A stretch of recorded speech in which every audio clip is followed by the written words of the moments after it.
House Republicans moving President Trump's tax and spending bill one step closer to the finish line in a marathon session overnight. Emily Wilkins joins us now with the very latest. Emily.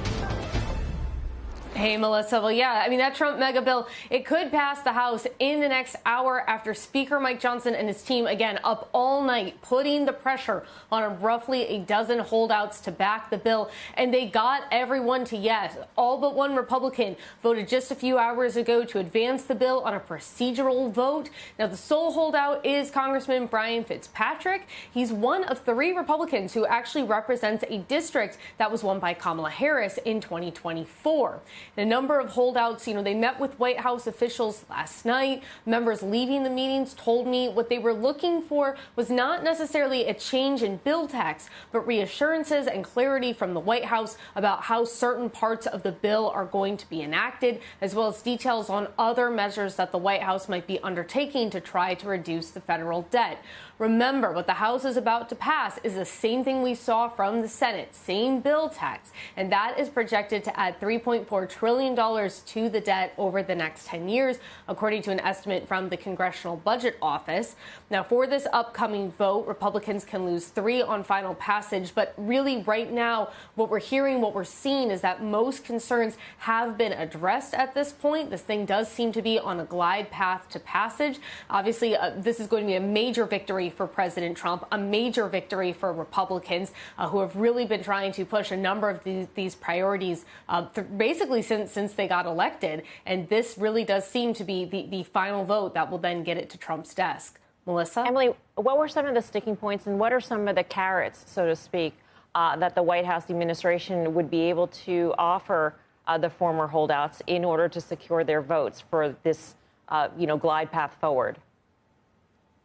So, again, a lot of the holdouts, the concern was the fiscal aspect when it comes to the debt, when it comes to the deficit. A number of them, they had an agreement with House leadership when this bill first passed the House before it went to the Senate and got changed, that they would balance the amount of cuts versus the amount of spending. The Senate blew up that agreement. There was initially a lot of frustration about that. But members who I spoke with last night, Congressman Ralph Norman, he said, there are other things that the White House can do in terms of how they interpret this bill, on what actions they're going to take. If you remember, they still have that rescissions package to claw back some federal funding that's going through Congress, and the White House has said that's first of several packages.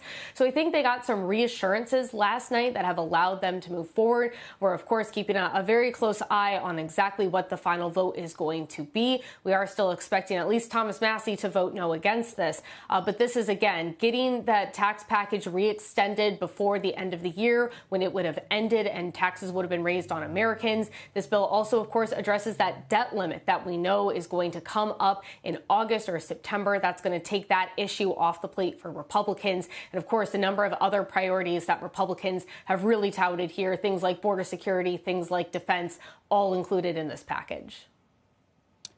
Emily, I just wanted to talk to you, frankly, about Elon Musk, for better or worse, because for the past couple of days, if not weeks, he's been quite vocal about his views about this bill.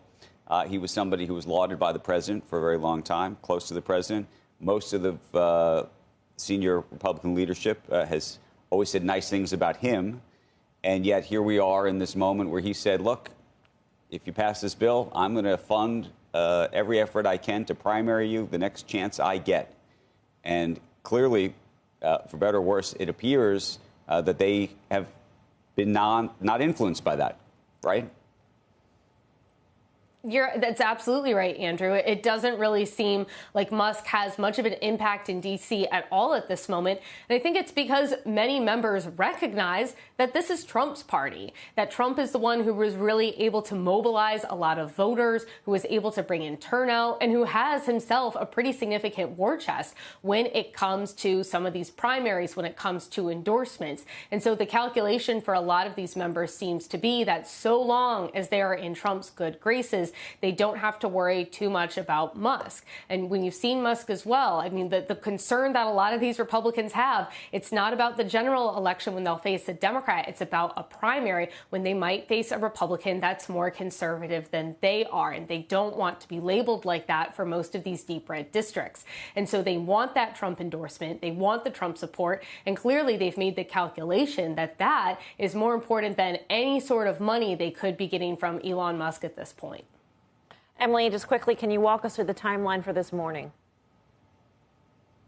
Yes. So right now on the screen, you're seeing a House Minority Leader, top Democrat Hakeem Jeffries. As the top Democrat, Jeffries has the ability right now to really talk for as long as he wants. Technically, he could keep talking for the rest of the day.